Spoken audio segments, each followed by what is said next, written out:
영국 시골에서 일어난 어떤 사건을 하나 말씀드리면서 설교를 시작하려고 합니다. 빵집을 운영하는 어떤 사람이 가축을 키우고 또 치즈를 생산하는 농부에게 매일 1kg의 덩어리 치즈를 주문해서 사용했습니다. 그런데 매일 가져올 때마다 이상하게 그 덩어리가 작게 보이는 겁니다. 그러나 좀 더 지켜봤습니다. 일주일 후에 이 빵집 주인은 그 농부가 돌아간 다음에 그 치즈 덩어리를 저울에 올려봤더니 800g밖에 되지 않는 겁니다. 그리고 혹 이것만 뭔가 잘못된 것 같아서 그 다음 날 또 재보니까 꼭 800g인 겁니다. 그래서 결국은 이 빵집 주인이 그 농부를 법원에다가 고소를 했습니다. 사기를 친 거죠. 1kg 값을 지불했는데 언제나 800g의 치즈만 오니까. 그래서 이제 판사가 이제 시골에 가면 작은 재판장이 있는데 판사가 빵집 주인과 농부를 불러놓고 이제 판결을 내리기 시작하는데 깜짝 놀랄 일이 벌어졌습니다. 그 사기친 농부를 조사해 보니까 그 농부가 판사 앞에서 절대 그럴 일이 없다는 겁니다. 증거품 제출하시오. 일주일 내내 모은 800g의 치즈 덩어리를 빵집 주인이 가지고 온 겁니다. 이건 어떻게 된 거냐 물어봤더니 자기 농가에는 저울이 없는 겁니다. 1kg짜리를 만들 수가 없는 거예요. 그래서 빵집에 가서 언제나 1kg짜리 빵을 사다가 그거와 무게를 똑같이 재서 갖다 준 겁니다. 결국 누가 사기친 겁니까? 빵집 주인이 1kg짜리 빵이라고 판 것을 언제나 800g, 200g을 속이고 농민에게 팔았던 겁니다. 농부는 가난해서 저울이 없었기 때문에 그 빵집 주인이 만든 1kg짜리의 바게트 빵 있잖아요. 그 바게트 빵과 똑같이 이렇게 무게를 맞춰서 치즈를 배달했던 겁니다. 여러분, 참 묻지 못할 에피소드지만 실제로 있었던 얘기라고 합니다. 사람은요, 결국은 심은 대로 거두는 거예요. 심은 대로. 누가 구속됐을까요? 농부가 아니라 빵집 주인이 구속된 겁니다. 인생은 심은 대로 거두는 겁니다. 여러분이 지금 건강 상태, 여러분의 행복 지수, 또 여러분의 인간관계, 또 회사에서 지위, 또 내지는 뭐 자녀들의 상태, 가족의 행복, 죄송하지만은 100% 그렇진 않지만 대부분이 과거에 여러분 자신이 또 내지는 여러분을 위해서 누군가가 심은 것을 거둔 결과물입니다. 그러니까 이것은 누구를 탓하거나 원망할 수 있는 문제가 아닌 것이죠. 그렇다면 오늘보다 내일이 더 행복하기를 원하십니까? 오늘보다 내일이 좀 더 나은 삶을 살기를 원하십니까? 오늘보다 내일이 좀 더 보람 있는 삶을 원하시면 오늘 뭔가를 잘 심어야 하는 거죠. 하나님은 이 거대한 원칙을, 축복의 원리를 이 땅에 만들어 놓으셨습니다. 그러니까 하나님께서 직접적으로 개입해서 역사하실 수도 있지만 이런 하나님이 만드신 원칙대로 세상은 돌아가는 거예요. 그래서 옛날에 하나님을 알지 못하던 우리의 조상들도 그 원칙 아래에 있었기 때문에 콩 심은데 콩 나고 파 심은데 팥 난다는 얘기를 했던 겁니다. 성경이 없던 시절에도. 이것은 아프리카에도 통하고 남미에도 통하고 저 아마존에서 통하고 북한에서도 통하고 중국에서도 통하고 우리가 사는 현장에서도 이 모든 것이 다 통하는 법칙입니다. 하나님의 축복의 법칙. 여러분이 심었던 또 여러분을 위해서 여러분의 부모가 심었던 것을 여러분 그대로 누리고 있는 겁니다. 그게 좋은 거든 나쁜 거든 행복하든 불행하든 건강하든 연약하든 누굴 탓할 게 아니에요. 자, 그런 의미에서 오늘 갈라디아 말씀을 좀 나누기를 원합니다. 그래서 오늘 이 말씀은요 그냥 듣고 마는 말씀이 아니고 굉장히 중요합니다. 우리 인생이 내일이 1년 후가 10년 후가 또 남은 내 인생이 오늘보다 과거보다 훨씬 더 좋기를 원하신다면 오늘 이 말씀은 꼭 마음에 새겨야 합니다. 저와 여러분이 오늘 말씀대로 좀 순종하기를 주의 이름으로 축원합니다. 본격적으로 말씀을 들어가는데요. 오늘은 좀 강해 설교를 해보려고 합니다. 한 절 한 절 읽으면서 그 뜻풀이를 여러분과 좀 하려고 합니다.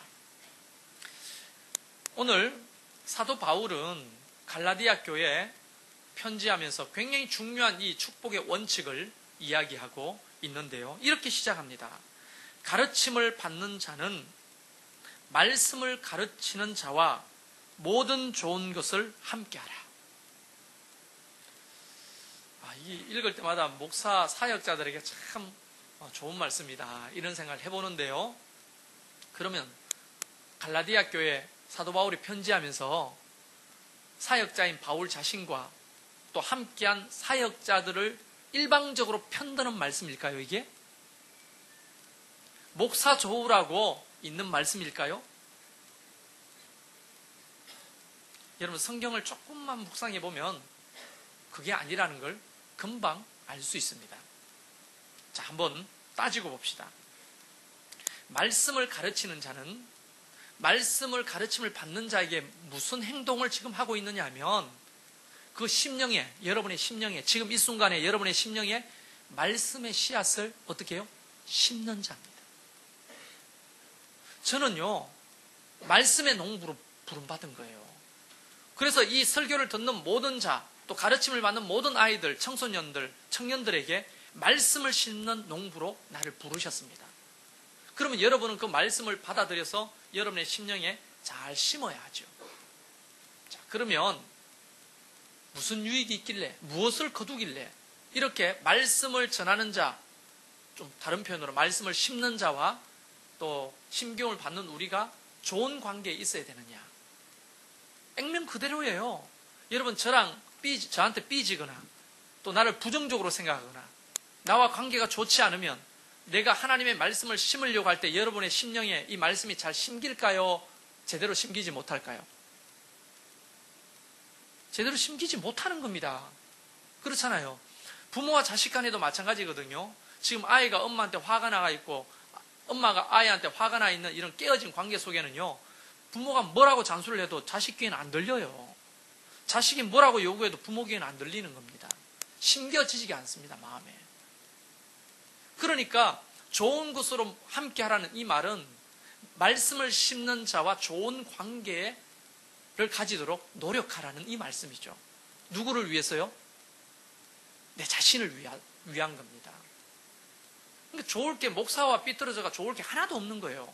말씀을 심었을 때 그 말씀이 어떤 역할을 하는지 디모데후서 3장 16절에 이렇게 나와 있습니다. 제가 읽어드릴게요. 15절부터 있습니다.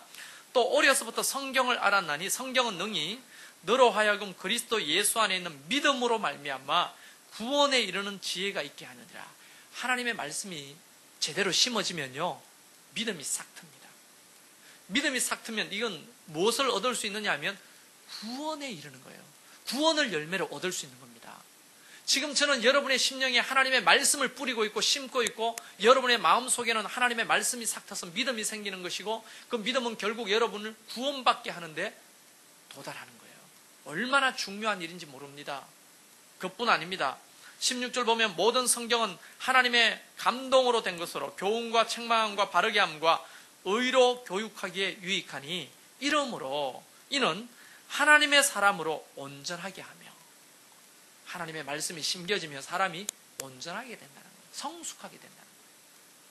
왜냐하면 하나님의 말씀은 살았고 운동력이 있기 때문에 그 말씀이 제대로 심령에만 심기기만 하면 사람이 그 말씀 때문에 깨어지고 회복되고 성숙해지고 온전하게 되는 거예요. 이 말씀을 듣지 못하면 믿음이 생기지 않고 믿음이 없으면 사람이 온전하게 되지 못하잖아요. 그리고 또 모든 선한 일을 행할 능력을 갖추게 하느니라. 말씀이 심어지면요, 모든 것들을 감당할 수 있는 하나님의 뜻을 행할 만한 능력을 거두는 겁니다. 능력을. 세 가지죠. 말씀이 여러분의 심령 가운데 떨어져서 심기면 무엇을 거두느냐? 구원을 거두고요. 사람이 온전하게 되는 것을 거두고 능력을 거둔다는 거예요. 말씀이 여러분의 심령에 잘 심겨져야 됩니까? 안 심겨져야 됩니까? 그렇죠. 그래서 예수님도 이렇게 말씀하신 거죠. 믿음은 들음에서 나며 들음은 그리스도의 말씀으로 말미암았느니라. 그러니까 설교 시간에 예배 시간에 말씀을 제대로 안 듣는 사람은 자기 손해예요. 하나님의 말씀은 사상이나 철학이 아닙니다. 그 말씀 자체가 살아있는 거기 때문에 심령 골수에 심겨야 우리한테 유익이 있는 거예요. 그러니까 말씀 들을 때 졸거나 딴 생각하거나 자기 손해입니다. 잘 심어져야 30배, 60배, 100배로 거두려면 여러분은 옥토가 돼야 하는 겁니다. 그래서 목회자와 말씀을 가르치는 자와 좋은 관계에 있는 것, 이거는 너무너무 중요한데 그것은 목사를 위한 것이 아니라 바로 옥토인 여러분을 위해서 너무너무 중요한 것이다 하는 겁니다. 그 얘기를 하시는 거죠. 지금 중요합니까? 안 합니까? 너무 중요한 거예요. 사실은 7절 말씀에 보면 스스로 속이지 말라. 하나님은 업신여김을 받지 아니하시나니 사람이 무엇으로 심든지 그대로 거두리라. 아멘이십니까? 자, 잘 들어보세요. 이 말도 굉장히 직접적인 하나님의 가르침인데요. 무엇을 심든지 간에 동기가 중요하다는 것을 우리에게 가르쳐 주시는 거예요. 동기가. 예를 들어서 교회에다가 열심히 충성합니다. 어떤 성도가. 그러면 목사가 이렇게 생각하죠. 참 헌신된 사람이다. 참 충성된 사람이다. 그리고 이 성도들도 저분은 참 신실하다. 참 충성되다. 배울 만하다. 그런데 그분의 속에는 이렇게 충성해서 목사님 눈에 두고 사람한테 박수 받아가지고 나중에 인정받아가지고 교회 안에서 주인 노릇 하려고 하는 기득권을 차지하려고 하는 동기가 있다고 생각해 보세요. 예를 들어서 멀뚱멀뚱하게 저를 쳐다보는데요. 그런 일이 없는 것 같아요.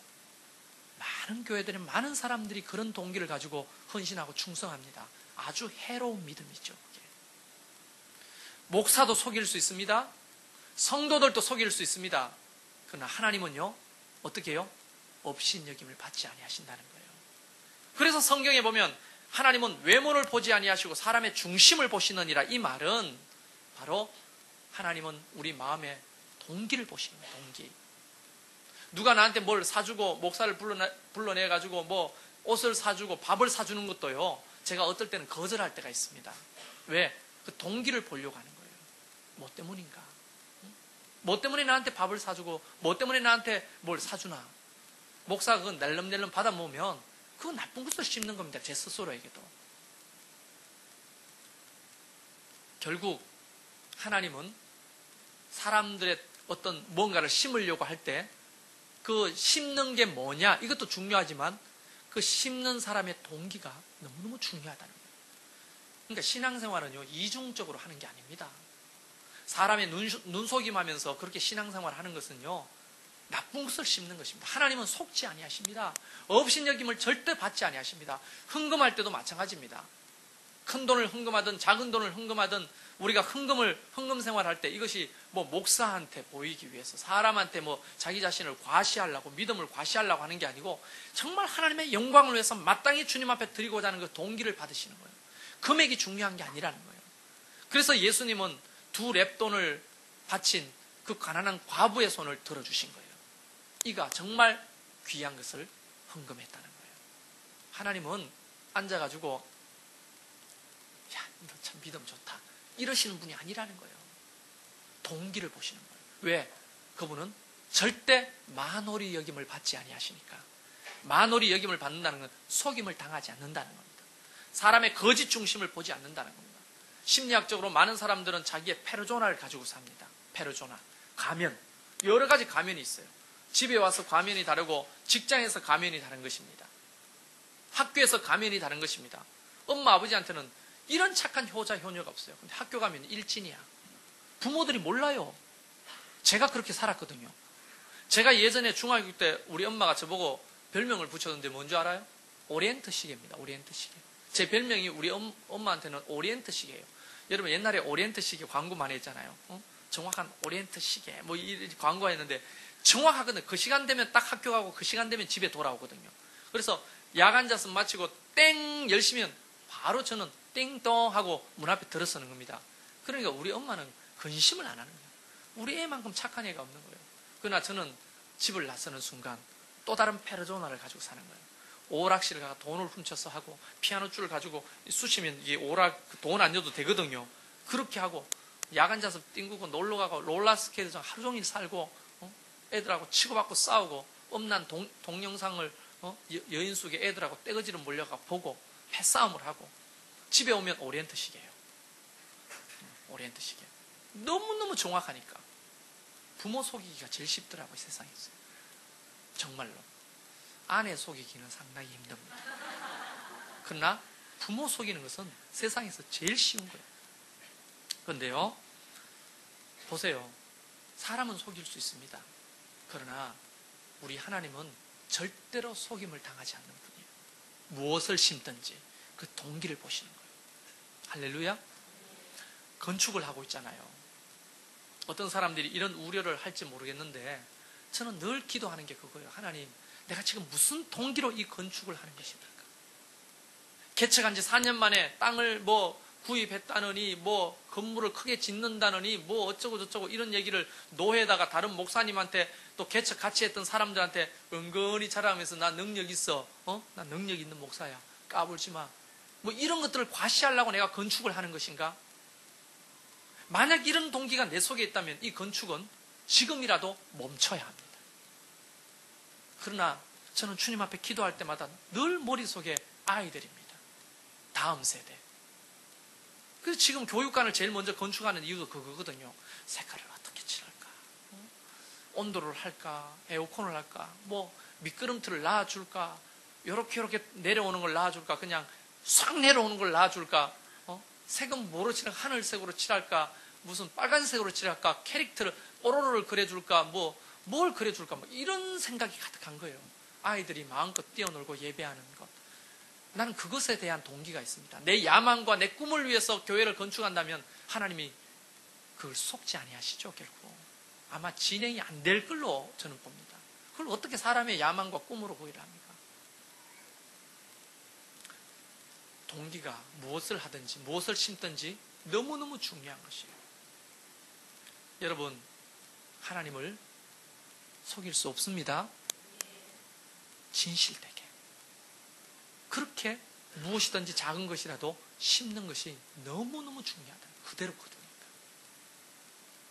8절에 보면 자기의 육체를 위하여 심는 자는 육체로부터 썩어질 것을 거두고 성령을 위하여 심는 자는 성령으로부터 영생을 거두리라. 이렇게 말씀하셨는데요.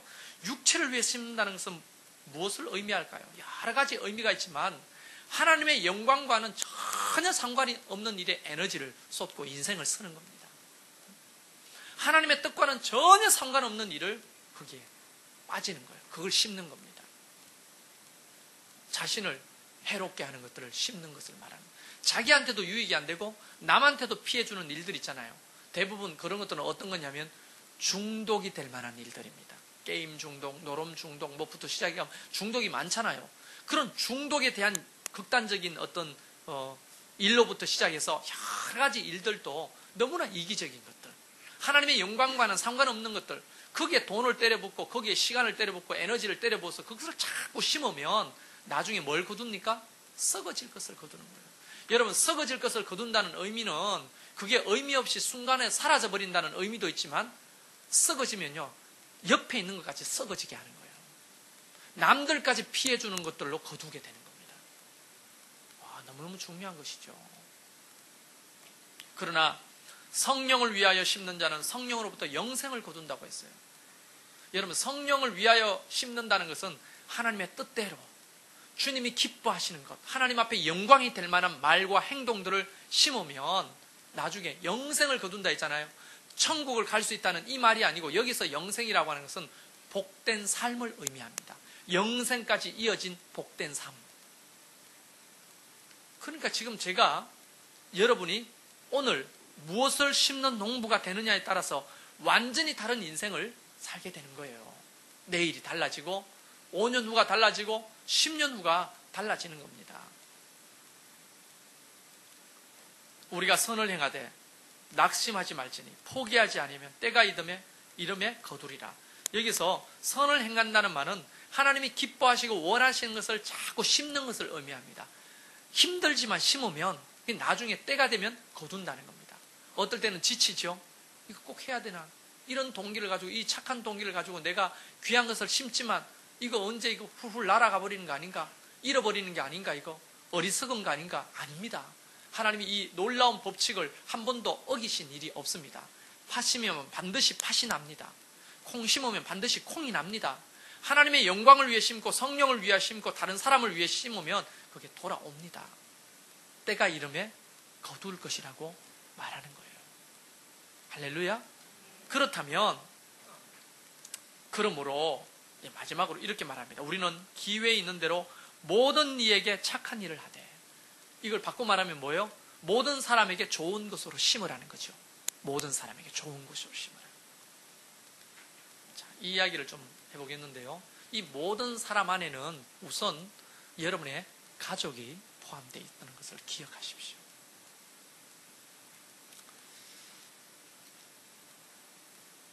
자녀들 문제를 조금 잠깐 다뤄보죠. 많은 부모님들이 자녀 때문에 울고, 자녀 때문에 가슴 아파하고, 자녀들 때문에 힘들어합니다. 그리고 자녀들의 손을 붙들고 상담하러 옵니다. 애가 게임 중독에 빠졌어요. 너무 폭력적이에요. 너무 조급해요. 애가 맨날 성질만 부려요. 이상 행동들을 가지고 오는 거죠. 근데 조금만 상담해보면 누가 심은 것입니까? 부모가 심은 거예요. 부모가. 예전에 SBS에서 24시, SOS 24시라고 하는 프로를 여러분 한 번쯤 보셨을 겁니다. 아주 위기의 가정들을 솔루션 요원들이 개입해서 회복시켜주는 프로그램인데요. 거기 보면 많은 주제가 뭐냐면 자식이 부모를 때린다는 거예요. 17살, 18살 덩치가 이만한 큰데 연로하신 부모님을 두들겨 패는 거예요. 또 30대, 40대인데 70, 80 먹은 부모님을 두들겨 팬다는 거예요. 동네 사람들의 그런 제보로 솔루션 요원들이 개입하는 거죠. 그런데 그 자녀를 불러놓고 이제 상담을 시작하잖아요. 전문 상담 위원들이 정신과 의사도 오고 상담가도 오고 알아봤더니 결국 왜 부모님을 패냐? 이런 극악무도하고 천륜을 범한 이런 행동을 왜 하게 되느냐? 추적해보면 과거에 부모한테 맞았다는 거예요. 대부분. 폭력적인 부모로부터 물려받은 인자가 똑같이 폭력으로 되돌아오는 거예요. 결국 그것은 그 아이만의 문제가 아니라 부모의 문제라는 거예요. 이게 자녀 교육은요, 꼭 부모 상담이 필수입니다. 그래서 교육학에 있어서도 문제 학생은 없다. 문제 부모만 있을 뿐이다. 대부분 부모가 심은 것을 부모가 거두고 있는 것입니다. 부모들은 아이들을 위해서 맞벌이 하면서 쟤들 대학 보내야 되고, 쟤들을 위해서 내가 뭘 물려주려면 뼈 빠지게 일해야 된다. 이런 이유를 가지고 아이들을 그냥 방치하는 거죠. 아이들은 집에서 홀로 있으면서 게임 중독에 빠지고 TV에 빠지고 나쁜 PC방에 붙어 살고 나쁜 애들하고 돌아다니면서 애들 삥이나 뜯고 부모가 관심을 갖지 않고 사랑을 주지 않는데 그 아이가 어떻게 올바르게 성장할 수 있습니까? 부모가 뿌린 것을 그대로 거두는 거예요. 부부 간에도 마찬가지죠. 이렇게 보면 우리 집사람이 어떻고 저떻고 우리 남편이 어떻고 저떻고 막 이 얘기를 하는데 보면 서로 뿌린 것을 서로가 거두고 있을 뿐인 겁니다. 사실은. 누구를 탓할 수가 있나요?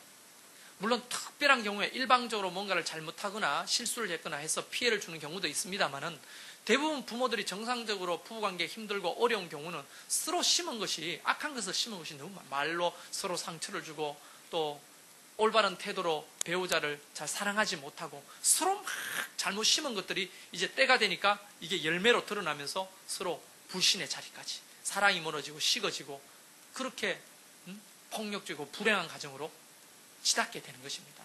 여러분 죄송합니다만 육신적으로 병이 있는 사람도 마찬가지입니다. 물론 예외로 부모로부터 받았던 유전 때문에 힘들고 몸이 아픈 사람도 있습니다만 대부분의 우리의 건강은 내가 식생활 속에 잘못된 것을 심었기 때문에 거두는 경우가 태반입니다. 이건 저의 얘기가 아니라 의사의 얘기입니다.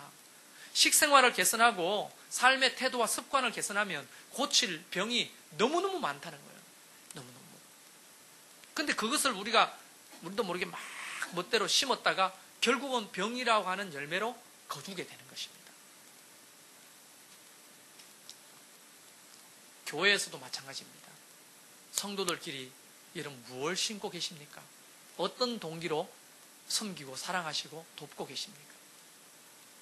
귀찮으니까 나는 무관심할래. 여러분 무관심을 심으면요 무관심의 열매가 돌아오는 겁니다. 내가 왕따 시키고 사람들을 욕하고 뒷담화 까면 그게 돌아가 부메랑으로 자기에게 돌아오는 겁니다. 대부분 뒷담화 까는 사람은 다른 사람이 뒷담화 까는 것을요 견디지를 못합니다. 왜냐하면 뒷담화 까는 것에 대해서 지적하고 그걸 힘들어하는 사람은 대부분 그 사람들은 뒷담화 까는 사람이 분명합니다.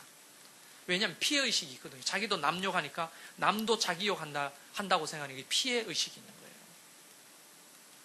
그러니까 그대로 거두는 겁니다. 교회 안에서는요. 그러나 순수하게 서로 성도들의 짐을 나누어지고 서로 기도해주고 걱정해주고 순수한 마음으로 서로 도와주고 나중에 그게 밑빠진 독에 물볶이 같이 그렇게 느껴지더라도 때가 되면 그게 거두는 거예요. 그대로 돌아오는 겁니다. 여러분 사도행전에 보면 다비다라고 하는 여제자 이야기가 나오잖아요. 과부입니다. 그도 가난했습니다.